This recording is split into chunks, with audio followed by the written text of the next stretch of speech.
What's up, Falcons Nation? It's your boy Jew coming at you with another Atlanta Falcons video. As always, Falcons Nation, rise up. In today's video, I'd like to give you guys some Atlanta Falcons news. But if you're new to the channel, please hit that subscribe button. Hit that notification bell so you know when I've done Atlanta Falcons content. Hit that like button for your boy.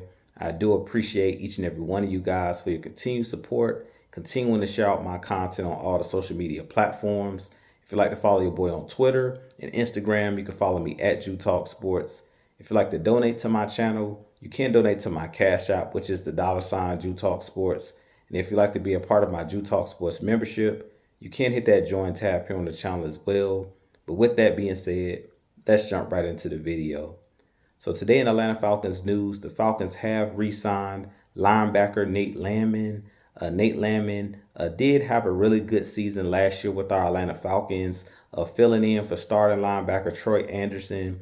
Troy Anderson did go down early in the season with a torn pectoral muscle, and Nate Landman took advantage of his opportunity.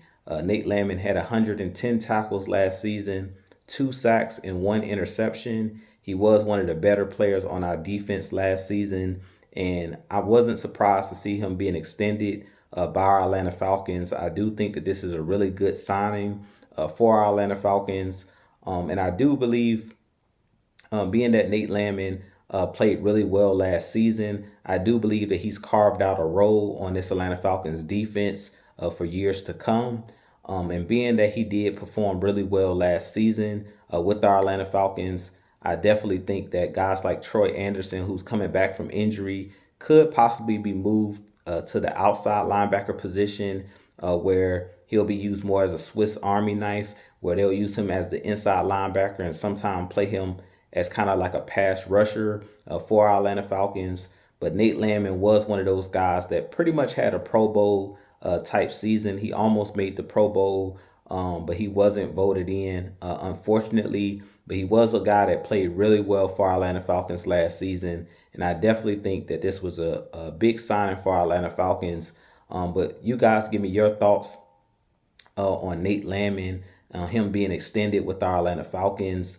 Do you think he'll have a big role in 2024? Personally, I think because of his play last season, he has earned a role on his team at that inside linebacker position. Nate Landman is one of those guys that's a thumper, and he's one of those guys that plays downhill, a guy that plays with really good instincts. And you guys know I always talk about the linebacker position having to have good instincts, being able to read what a quarterback and what an offense is attempting to do to the defense, and his also ability to not hesitate. He was one of those guys last year that has really good instincts. He doesn't hesitate. He plays downhill, and he made a lot of tackles, key tackles for our team last year, made a lot of big plays, not only intercepting the ball, but also punching the ball out and forcing fumbles. He was really good last season at being one of those guys that was a game changer on the defensive side of the ball. But with that being said, you guys give me your thoughts on Nate Landman. But with that being said, I will have a lot more content coming for you guys. But as always, Falcons Nation, rise up, be blessed. Peace.